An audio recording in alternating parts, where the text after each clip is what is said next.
Goblin Reddit. Today's story is...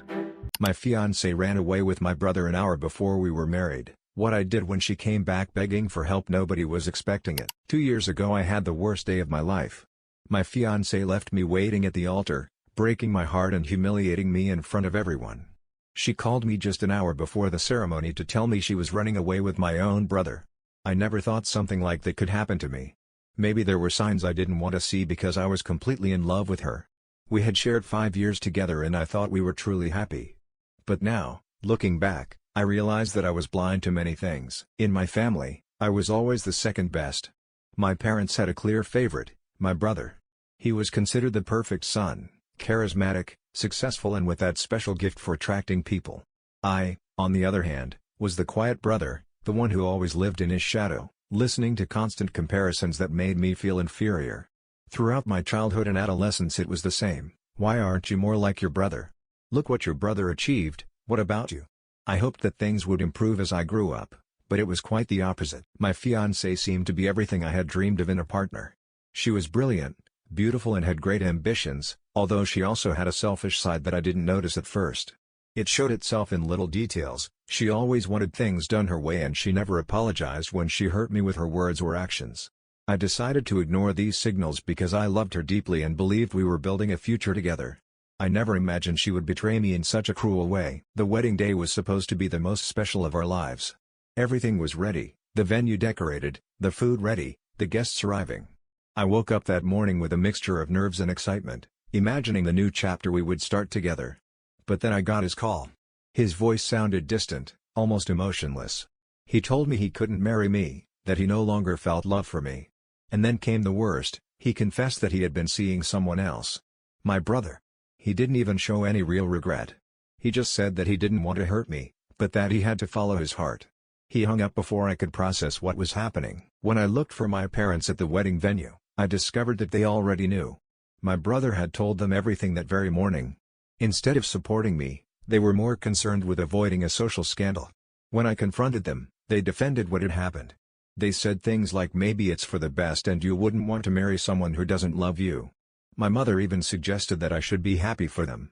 My father simply remained silent, telling me to be strong. The worst came later, when I found out that my parents had been part of the deception. It turned out that my brother had always been interested in her, and my parents thought she was too good for me. They decided that she would make a better match for him. For months they had been convincing her to choose him, even promising financial support if she left me for him. I couldn't believe that my own family was capable of such manipulation. That same day I left everything behind. I moved away from my family, my friends and even my hometown. I couldn't bear to be around any of them. I moved to another state to start over. I got a new job, rented a small apartment and spent the next 2 years rebuilding my life from scratch. The first few months were very hard. I didn't know anyone and the loneliness was overwhelming. But over time, I found my own peace. I made new friends, started going to therapy and for the first time in my life, I focused on myself. I didn't give my new address or contact details to anyone from my past. I didn't want to hear from the people who had hurt me so badly. 2 years later, my ex-fiancée suddenly appeared on my doorstep. I had just got home from work when I saw her, and I could hardly recognize her. She looked completely different, exhausted, unkempt, as if she hadn't slept or eaten properly for days. Her former confident and refined demeanor had completely disappeared. She was trembling as she spoke and her eyes were puffy from crying. She told me that her life with my brother had become hell. He turned out to be controlling, emotionally abusive and unfaithful. The perfect son that everyone admired was in fact a terrible person when no one else was looking. They had married shortly after my failed wedding and now had a child together. But everything had fallen apart. My parents, who had previously been so supportive, turned their back on her when she stopped meeting their expectations. She told me she felt trapped, scared and with no way out. She was planning to divorce my brother, but she feared his retaliation. He had money, contacts and a very vindictive side. She feared he would leave her broke and take her son away from her. She came to find me because she thought I could help her. She wanted me to testify in court about the toxic and manipulative behavior of my family. She believed that my testimony could help her win custody of her son. I listened to her in silence, feeling the anger building up inside me. She had made her own choices. She knew exactly what my brother was like and she chose him over me anyway. She allowed my family to manipulate her and she left without looking back. And now, after all the pain she caused me, She expected me to be her savior. I said no. I didn't scream or argue. I just said no and closed the door. At the time it felt like a victory, but the feeling didn't last long. A couple of days later the messages started coming in. She had told people about her visit and the news had spread. Old friends and acquaintances started contacting me. They called me selfish, spiteful and cowardly for refusing to help a woman in trouble. Her former bridesmaid, the same one who was going to stand next to her at our wedding, sent me a long message telling me that I wasn't man enough to do the right thing. She even said that my family was right, that I was weak and that I had never deserved my ex. I couldn't believe their nerve. These people had disappeared from my life after the wedding. None of them defended me at the time, but now they felt entitled to judge me. I ignored most of the messages, but their words still hurt. They didn't understand or care what I had been through. They just wanted me to solve a problem that wasn't mine to solve. Now I wonder if I made the right decision. I don't owe my ex-fiancée anything. She made her choices and now she has to face the consequences. But there is an innocent child in the middle of all this. A child who didn't ask to be in this situation. Part of me wonders if my refusal to help could negatively affect him in the long run. But at the same time, helping her would mean allowing my family and all their problems to come back into my life. And I'm not sure I want to make that sacrifice. Reddit, what would you have done in my place? Was my decision the right one? Or am I being selfish too? Update 1. I never thought my post would have such an impact. When I started writing down everything that happened, I doubted anyone would care. But here I am, reading hundreds of comments, some supportive, others difficult to read, and it's been a lot to process. Thank you to everyone who shared advice or their opinions. I appreciate your support and your different points of view, whether you agree with me or not. Writing all this down helped me sort through my emotions. I found some clarity, but it also stirred up feelings I thought I had overcome. After publishing, I spent all night reading comments. Some pointed out things I hadn't even thought of, like getting involved in my ex's legal affairs could make the situation worse, not only for me but also for the child. Others were direct, I should stay away and let my ex face the consequences of her decisions. Those comments made me feel better about my reaction when she showed up at my door, but there were also those who talked about the child from another perspective. I know I don't owe my ex anything, but hearing so many people say that the child is the only innocent one in all this affected me. Many suggested that I should try to help the child without being dragged back into the toxic mess of my family. And that's what's been bothering me ever since. I really don't want to have anything to do with her or my brother again. I don't want to be the hero in a situation that will only bring me more pain. But I feel like I should do something, if only for myself. It's funny, after reading so many comments, I started thinking about whether I could do something without having to talk to her or get involved in the drama. I even thought about consulting a lawyer about what would happen if I testified or helped in any way. But the more I thought about it, the more I realized that it's not my responsibility to fix this. Especially if it means dealing with my toxic family again. But the guilt of knowing that there is a child caught in the middle of all this does not go away. And then, as expected, my brother showed up again. Yesterday morning I received an email from him. Yes, my brother, who hadn't spoken to me in 2 years. The last time we spoke was the day I called off my wedding. His email was cold and it made my stomach churn just to read it. It was brief and to the point. I heard that our ex-fiancée came to you for help. You would be making a big mistake if you get involved. Stay out of family matters. You will regret it. I stared at that message for a long time. I wanted to reply, but then I thought, why should I? This guy destroyed my life. He planned everything with my ex. And now he thinks he can tell me what to do. His nerve is unbelievable. I don't even know if nerve is a strong enough word to describe how I feel about him, but I didn't answer. I didn't bother. It's ridiculous how entitled he still feels. He has no idea what I've been through or all that I've had to overcome over the years. And yet he thinks he can control how I handle things. No, thank you. Then the phone call came. It was an unknown number. And you can probably guess who it was, my mother. After 2 years without speaking, she decided that now was the time to call me. As soon as I heard her voice, I remembered all the reasons why I had cut off contact with her and my father. She didn't even ask me how I was or tell me that she missed me. She went straight to the subject of the divorce, my brother and how I should be mature and keep the peace for the good of the family. That's when I exploded. I don't remember exactly what I said, but I know I made it clear that I didn't want to hear any of it. She went on to talk about how difficult everything was for my brother and how I would be hurting the child if I got involved. I told her I didn't care and that I wasn't going to clean up her mess anymore. And I hung up. That conversation left me feeling numb for some reason. It reminded me of everything my parents have done to me. How they always favored my brother, allowed his worst behavior, and expected me to be the quiet one who just accepted everything. It was never about me, not once. I was always the spare son, the one who had to put up with whatever came his way. Listening to my mother defend my brother again was like a slap in the face. It made me see that nothing has changed. Not with my parents or with him. And honestly, that's why I'm not going back. As tempting as it is to take the morally correct path, I know it would only put me back in the same toxic cycle. So I'm done. I accept walking away. But this situation has opened up old wounds that I thought were healed. And even if I wanted to just forget everything and pretend it's not happening, I can't ignore that there's a child in the middle of all this. I can't stop thinking about how helpless he must feel watching everything unfold. I know he's innocent. But what if he's being emotionally manipulated like my ex was? It hurts to think about it, but I keep telling myself that this is not my battle. I've been through enough and I won't let them drag me back into their drama. I've been reflecting on these feelings for days, trying to decide what to do. Part of me wants to just move on, leave them to their mess and walk away for good. But another part wonders if I could help the child in some way without getting in the middle of it all. I don't know what the right decision is yet, but I do know one thing: I can't go back to being the toxic person I was before.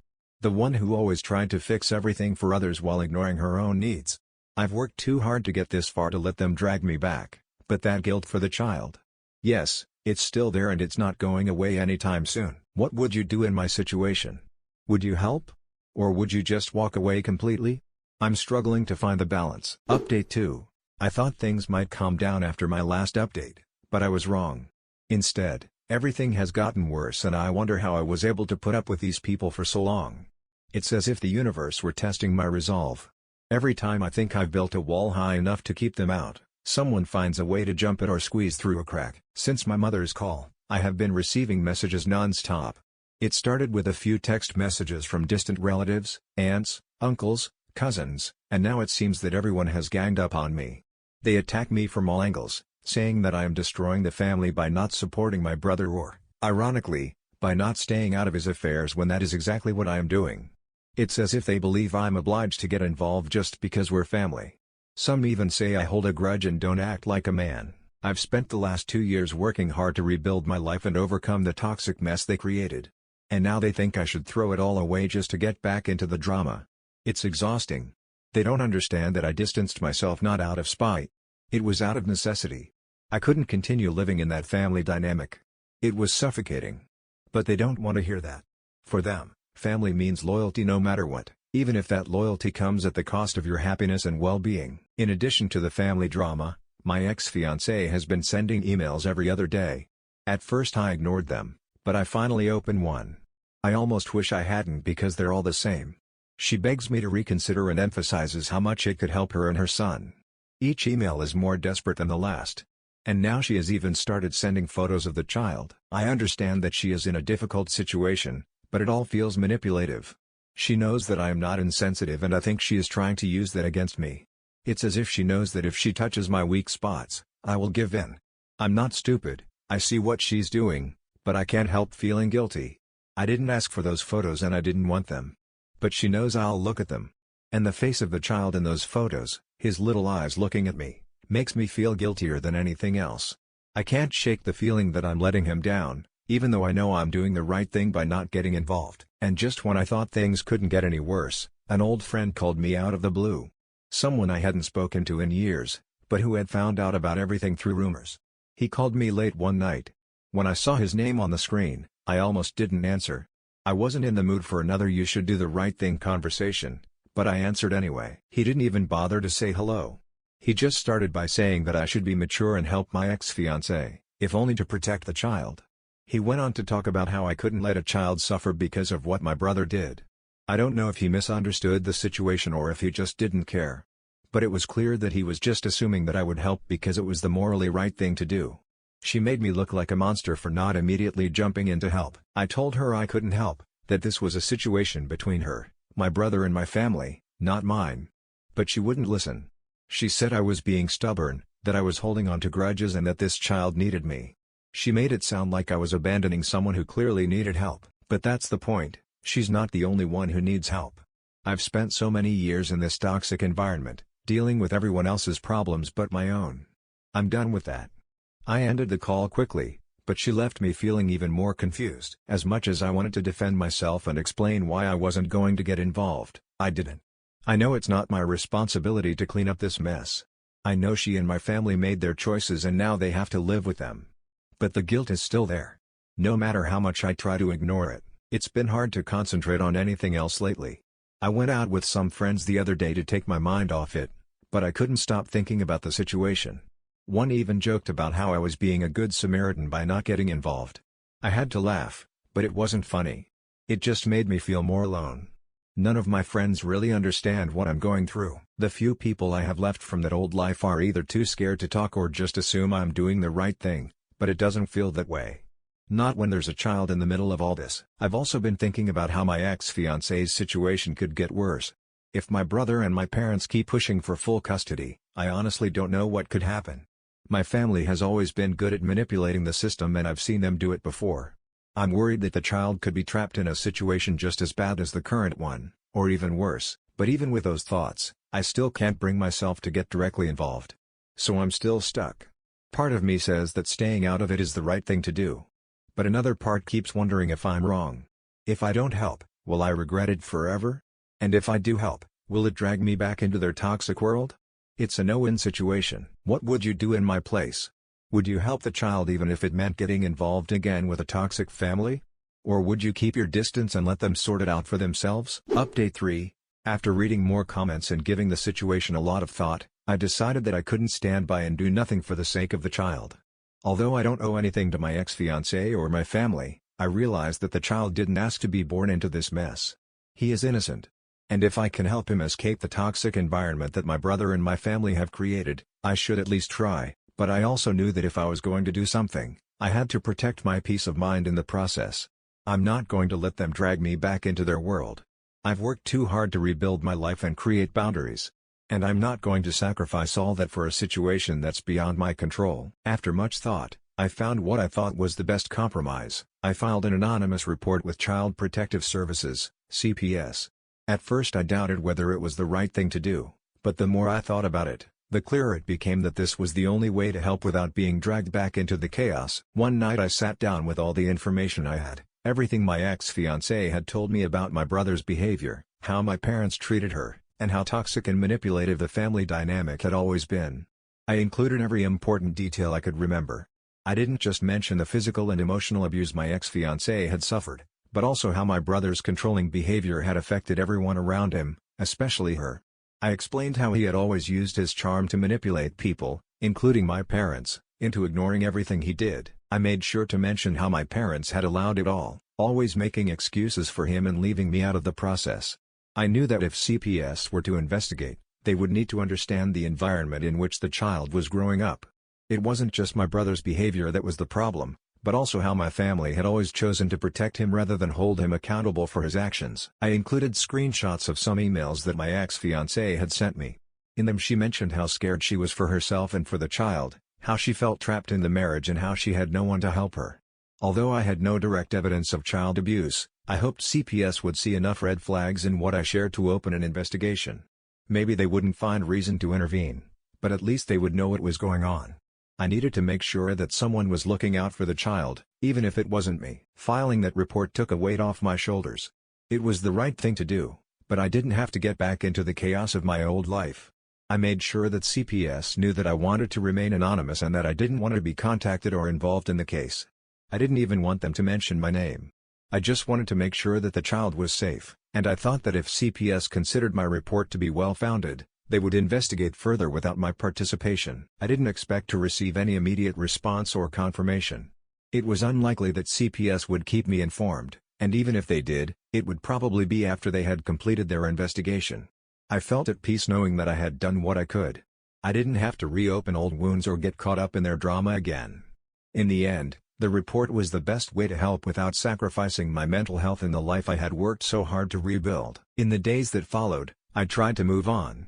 But it's easier said than done. My family doesn't give up, and every time I think they'll finally leave me alone, another message or email appears. This time it wasn't just my mother or some distant cousin.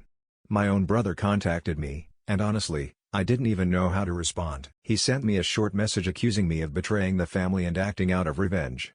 He told me I was making a big mistake and that I would regret it, but there was something else in the tone of his message that made me think. It wasn't just anger. It was fear. He was worried. I didn't even bother to reply.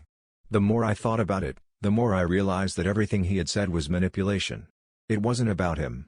It was about control, and I wasn't going to fall for that again. I've been through this before. It's always the same.